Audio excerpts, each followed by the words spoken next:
donc merci Pape Cheikh donc loolu nguur daf ci am wàll. parce que bëri na fi li nga xamante ne ay directions yu ñu fi teg pour accompagner ces femmes là. moo xam à partir de l'idée de projet. ñu accompagner la ba nga rédiger ce business plan. ñu accompagner la ba nga am soit subvention wala nga am. Accompagnement financier. donc yooyu yëpp am na fi. mais malheureusement communication bi moo dul jàll ni mu waree. ba ndaw yi xam fan la ñu war a dem. mais ñi nga xam ne ñoo nar a ñëw toog ci plateau bi. ñu ci bëri bénéficier wu nañ ci yooyu. accompagnement yooyu dinañ ci mën a wax ñu gën a xam fan ngay jaar pour que ce parcours entrepreneurial gën a yomb. parce que tey ku toog waxtaanee expérience am. dina tax. kii seetaan mu jàng ci erreur yi nga xamante ne def nañ ko parce qu'on va parler également des erreurs on va parler de cette partie très difficile bi nga xam ne nit ki jaar na fa après solution bi nga xamante ne apporter na ko également ci parcours am mu mën ko partager pour que ces autres femmes là puissent s'inspirer et puis sauter le pas. Et ce que j'ai pas compris c'est bien de parler inspiration ñu ngi wax depuis sànq ni jigéen ñi lañ ko jagleel mais pourquoi d'un coup Kya Aidara Diop mi dafa bëgg a dooleel jigéen ñi nga xam ne ñooy entreprendre à travers ay jigéen yu am daraja wala am doole ci wàllu entrepreneuriat wala jigéen yu am parcours ou histoire à raconter ci wàllu entrepreneuriat pourquoi tu décides de dooleel leen à travers inspiration. Alors d'abord si je fais de la télé c'est grâce à toi en partie parce que bi may door a yegg si dama ragaloon donc quand je venais d'arriver j'avais tellement peur mais tu m'as dit mais tu sais que tu peux être la prochaine Oprah du Sénégal bah j'ai cru en tes paroles j'ai cru en toi et puis tu m'as beaucoup accompagnée et ça m'a aidé et puis j'ai été dans une rubrique dans la matinale où j'animais une chronique sur l'emploi mais la plupart ñi ma doon bind c'était des femmes qui voulaient soit entreprendre soit qui voulaient s'orienter dans des métiers et donc voilà donc j'ai cette fibre là ci lépp lu jëm ci emploi wala formation wala entrepreneuriat dama ko am et pour man jigéen ñi ñu ngi am parcours yu extraordinaire ñu ngi def vraiment Pape Cheikh yu extraordinaire mais malheureusement du ma toog seetaan benn chaîne de télé ba gis ñu invité leen ñu wax ci seen parcours. Est-ce qu'on peut dire que ce média bii nga tàmbali média bu ñu jagleel jigéen ñi kese la est-ce que mën nañu wax loolu. Alors exclusivement réservé aux femmes. Waaw. Exclusivement réservé aux femmes. Okay. J'ai vraiment envie jox leen doole. Par ma voix. Yàlla dimbali na ma may na ma notoriété boo xamante ne à travers ce plateau là mën naa leen jaay au-delà du Sénégal mais ñu jéggi frontières yi bëgg naa ñu toog États-Unis ñu primer ay femmes yoo xamante ne découvrir nañ leen parce que ce qui est intéressant Pape Cheikh c'est que au-delà de toog présenter ce projet il y a énormément de bailleurs yu toog di bëgg dugg ci ay projets yoo xam ne c'est des projets porteurs mais malheureusement amuñu visibilité am na fi ñoo xamante ne dañu yor xaalis bëgg injecter seen xaalis ci ay projets yoo xamante ne day dem mais duñu xam fu ñu koy dugal. mais man lépp li ma jaaxal mooy j'en parle très souvent avec des gens que je rencontre un peu partout à travers le monde par exemple quand tu pars sur les réseaux boo demee TikTok par exemple da ngay tase ak ay nit yoo xamante ni mën naa jël exemple Mame Ndiaye Savon mën naa ci citer ñeneen ñoo xamante ni quand tu les vois certaines personnes ont tendance à dire que ñii kat jànguñu ci ay diplômes mais boo gisee façon bi ñuy entreprendre sa xol daf ci sedd quand ku mel ni Mame Ndiaye Savon je la cite nommément pour montrer aux internautes qui nous regardent que plateforme inspiration c'est pour toutes les femmes yu nekk ci domaine yëpp wala ci dëkk yëpp ak ci lu mu mënti nekk ñu ciy entreprendre tey quand elle dit sama place bi ibbi naa place fee ibbi naa place fële quand elle demande aux gens jigéen yi wut liggéey indi leen seen ay demande ak seen ay CV quand elle dit ku liggéeyul du mën a fay quand elle dit sama place bi kat dama koo def waaye dénk naa ko kenn mu ngi may gérer lu tollu ci 10 jigéen yoo xam ne fa la ñuy liggéeyee elle crée de l'emploi et c'est des femmes yoo xamante ni tey la plupart des gens dañuy focus ci seen vie privée wala ci seen ay ambiance ci seen ay neexaay alors que c'est des femmes fortes donc tendance bi maintenant toutes les femmes de ce pays sont des entrepreneurs. ay jàmbaar lañu Pape Cheikh, tu l'as cité Mame Ndiaye Savon mu nekk koo xam ne j'ai beaucoup de respect pour elle. Quand je vois ce qu'elle fait, comme je dis, on n'aura pas que des femmes diplômées. C'est-à-dire on va sillonner le Sénégal. Man dama fonk jigéen bi xëy fajar. Yenu paanam. À 4 heures du matin. taxaw marché poisson. jënd jën. c'est fibre entrepreneuriale boobu dafa nekk ci jigéen. dem wër jaay jënam ba ngoon mu dajale bénéfice am. bu subaa mu reprendre ci lay dundal njabootam. ci lay jënd saabu fóot ci ay laytaay doomu. donc ces femmes-là méritent de se poser sur ce plateau-là. c'est-à-dire képp kuy jigéen ngay nekk entrepreneur di yëngu ci dara. man je t'invite à venir ici. et raconter cette histoire pour mën a inspirer d'autres femmes à avoir le même parcours. tey am na ay objectifs yoo xamante ni am nga ko ci.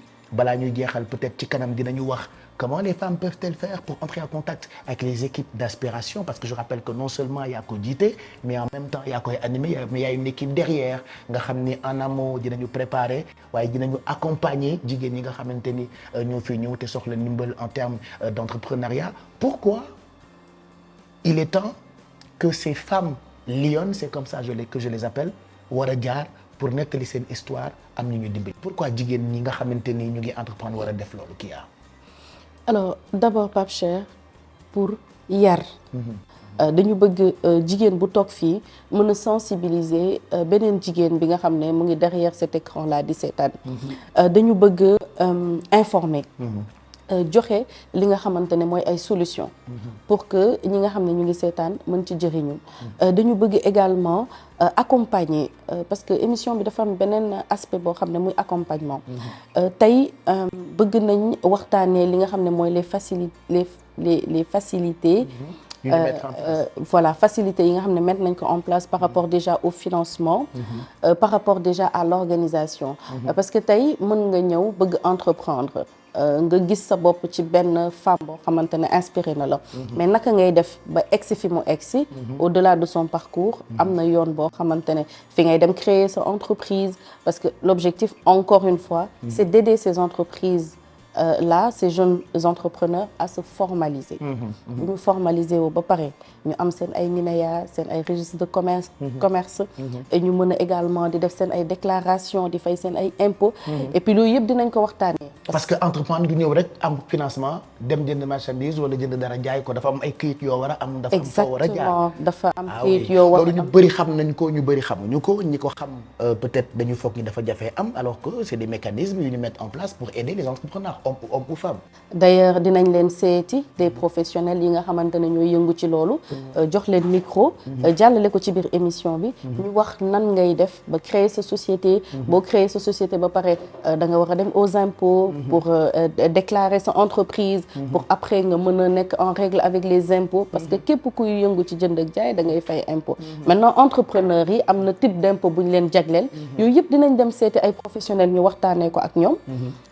li nga xam ne aussi mooy accompagnement parce que boo tegee sa société te bu pare bëgg nga xam bëri na tey ñuy tukki di dem ak ñëw mais est-ce que réellement am nañ bénéfice. l'essentiel pour ñoom peut-être business baa ngi tourner. mais est-ce que réellement ils s'en sortent. ça c'est des questions. elles s'en sortent donc ça par exemple c'est des questions yoo xamante ne dinañ dem seeti ay experts. ñu wax ñu nan lañ mën a def ba mën a calculer seen ay bénéfices ci seen njaay. wala ci seen business. voilà ndekete góor ñi itam dañuy jëlee inspiration ci jigéen xam nga ñun dañu tàmmal non góor day dëgër góor day macho oui góor day dëgër waaye loo dëgër jooy.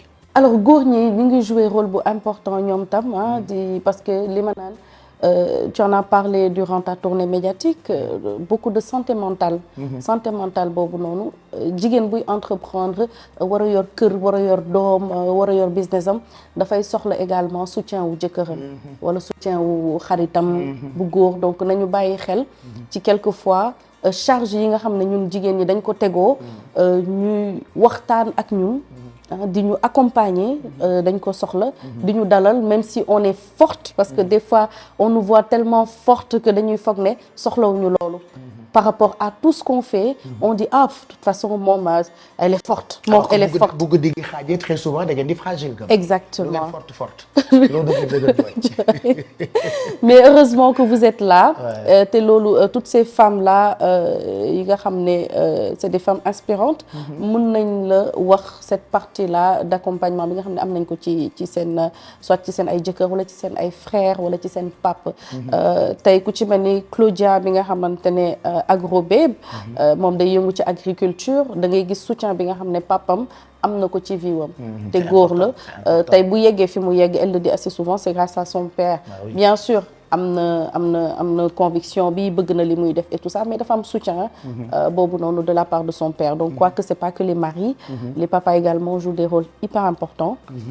ci parcours entrepreneurial u jigéen ñi mais très souvent jigéen ñi itam dañu gis ni duñu yem rek ci ay agences yu ñu mettre en place dañuy def ay natt dañuy def ay mbootaay gis naa jigéen yu condamné gis naa jigéen yoo xamante ni bu ñu demee marché bu desee 200 francs ñu denc ko dajale économiser c'est-à-dire ces stratégies là lu jigéen buy entreprendre am jafe-jafe ci wàllu entrepreneuriat yàlla daf leen may xeluk solution en fait am na jigéen yoo xam dañuy dem jaay seen or pour dem jawbe jënd ci géej jaay ko donc loolu moom mooy li ma la wax sànq Pape Cheikh jigéen dafa am lu ko yàlla dénk muy intelligence bu mu am courage bu mu am audace bu mu am ak surtout résilience donc dafa bëri ay valeurs yoo xam ne dafa nekk d'abord ci jigéen Pape dafa solution suñu borom daf ko ci dimbali bu baax a baax lu mu jafe je pense que bu xoolee ci environnement am rek dina am solution jigéen pexe jigéen dafa bëri pexe donc pexe boobu noonu nag ci kër gi rek ak sëy yi mais pexe bi dañ ko am également ci suñu ay activités tey jigéen bu jóg mettre en place benn activité bi ci ñëw dina natt dajale comme ni ko waxee dina am ay solution yoo xamante ne wala ay stratégie wala gymnastique bu muy def boo xamante ne bu mën a trouver loo xam ne moo koy permettre pour mën a démarrer business mais parallèlement yaa ngi koy wax depuis sànq entreprendre dafa am yoon moo tax ci émission bi dinañ dem seeti les agences yi nga xamante ne moom lañ jagleel femmes yi entrepreneurs yi ndaw ñi pour ñu mën a ñoom tam partager li nga xamante ne dañ leen ko dénk te sénégalais yee ko moom ñu partager ko ak sénégalais yi wax li nga xamante ne fa lañ war a mën a jaar ba mën a bénéficier wu ci financement yi ba mën a am accompagnement bi nga xam ne même boo créer sa société ba pare ba teg lépp am na benn accompagnement sur le plan marketing bu ñu lay accompagner et puis les experts on ira rencontrer des experts donc qui parleront également à ces femmes pour ñu mën a préparer seen parcours entrepreneurial